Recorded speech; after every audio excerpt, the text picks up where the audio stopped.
What's really going on in this reality? You can't handle the truth. What is it? Being human's a video game, bro. The science and the spirituality both align. Okay, buddy. What do you want? Do you want the gov to come out and say, hey guys, you're in a video game? It's not gonna happen. We have to do the research ourselves to find the truth. All right, fine, let's get into it. What's the evidence then? In Hindu philosophy, they refer to the world as Leela, which in Sanskrit means the divine play of God. And think thousands of years ago when they had like plays, live action plays, you know, people still do that shit on Broadway sometimes, I guess. I mean, I'm not trying to talk shit.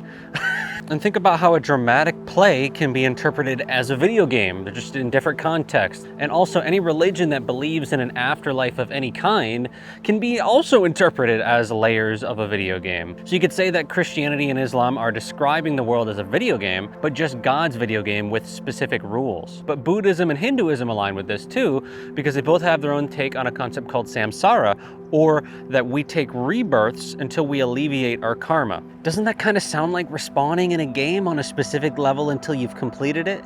All right, now give me some science why we're in a video game.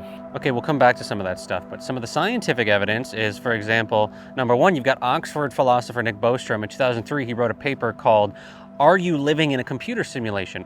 And he proposed the idea that one of these has to be true. Number one, all human-like civilizations in the universe go extinct before they develop the technological capacity to create simulated realities. Or, number two, if any civilizations do reach this phase of technological maturity, none of them will bother to run simulations. Or, number three, advanced civilizations would have the ability to create many, many simulations. And that means that there are far more simulated worlds than non-simulated worlds. And there can only be one base reality, and beyond that, everything is simulation. And the probability that we are in a simulated universe, or a video game, so to speak, is very, very high. So to sum that up, we either all become unalived before we can create lifelike simulations, or we decide to never make them even though we can, or we're in one right now. And you've seen plenty of famous physicists come out and say, we don't have a good argument against simulation theory. But to me, when you're saying the simulation theory, you're saying the video game theory. I'm not trying to say that we're all AI. That's not what I'm getting at. Yikes, I don't like the idea that we're in a video game because it makes things seem less real. What do you define as real? Because what we think is real often is not close to what reality actually is. It's more of a user interface. So it may feel like you're experiencing this reality, and I would say you relatively are. You really are experiencing it. Just like when you're playing a video game and you're really experiencing the video game. So saying that reality is a video game doesn't imply that the physical reality isn't a real experience, but rather it's just an aspect of experience, and there's more beyond it. Let's go a step even deeper. Think about this. If I put you into a video game, like a VR video game, you can recognize that there's a part of your awareness that knows that it's in a video game while it's playing, right? There's a part that's like, hey, I'm in a video game. Well, what if I found a way to numb that part of your awareness for a while? So let's say for 60 seconds. And what would reality be like in those 60 seconds? You wouldn't know where you came from or what's going on. Now think about your birth. You were born without being able to recall where you came from in that same exact way. But if this is true, why is it so hard for humans to understand this truth? Because that's part of how the game was programmed to be. And Donald Hoffman, who wrote the book The Case Against Reality, outlines this beautifully. He said that the world presented to us by our perceptions is nothing like reality. We have evolution to thank for this illusion, as it maximizes evolutionary fitness by driving truth to extinction. In other words, reality is not meant to show us the truth because the truth is not convenient to survival.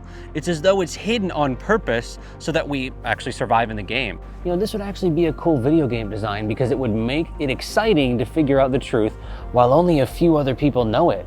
We haven't even covered the different expansion packs yet, but you're totally right. Okay, well, here's the big question. What does this mean for religion? It doesn't mean religion is wrong per se, but we just have to take a different approach with it. Think about the different time periods and the metaphors that were available depending on the technological advancements of that civilization. For example, I remember Joseph Campbell talking about the Vedic texts, the Upanishads. He said, Brahma sits on a lotus, the symbol of divine energy and divine grace. The lotus grows from the navel of Vishnu, who is the sleeping god, whose dream is the universe. Brahma opens his eyes and the world comes into being. Brahma closes his eyes and a world goes out of being. So if you call reality a dream, that's still valid. It's just a different metaphor for the same truth.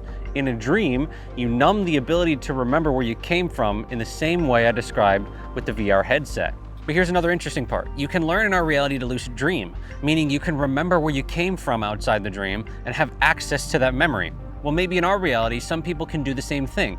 They remember before the human game, just like a lucid dream.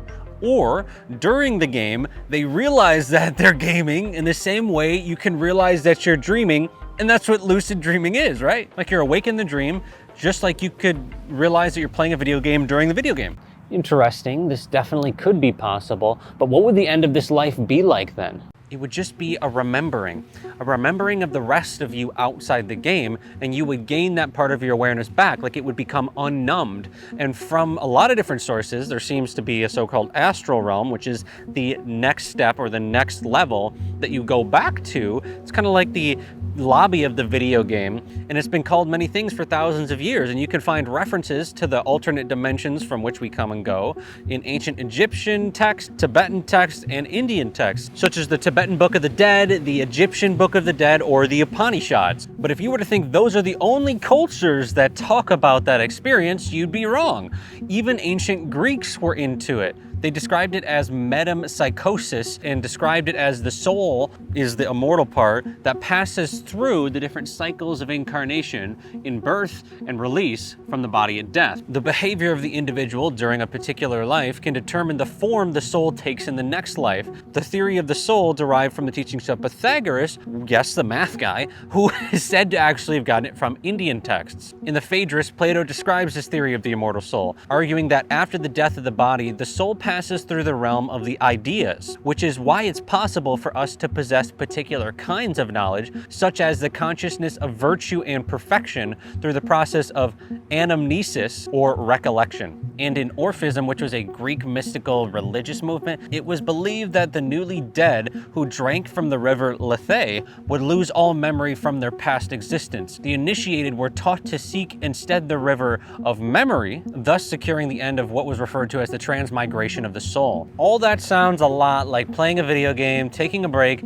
then getting part of your memory wiped for you to go back into the game. So then what's the point of life on Earth then if it's just a game? That's a hard question to answer because it's just not that simple. Two truths can be true simultaneously. For example, the point of your life at this moment from the soul point of view might be to complete the game of being human by playing it at a high level. And there's a threshold in which you'd reach to move on. But simultaneously, from an even higher point than that, the point might just be to play the game itself for the sake of playing. It's like asking a group of gamers, why do you play? Some play because they enjoy it, some play to spend time with their friends, some play because they feel less lonely when they play, some play because they just enjoy challenging games. All these are valid reasons to play, right? And I think on a human level, how or why someone is currently playing depends on their past karma or past actions from this life or the one before it or many lives before it. So after all of that, what is base reality then? Is it the soul? No. The soul is a game just like being human is a game. Base reality is what a lot of people call God.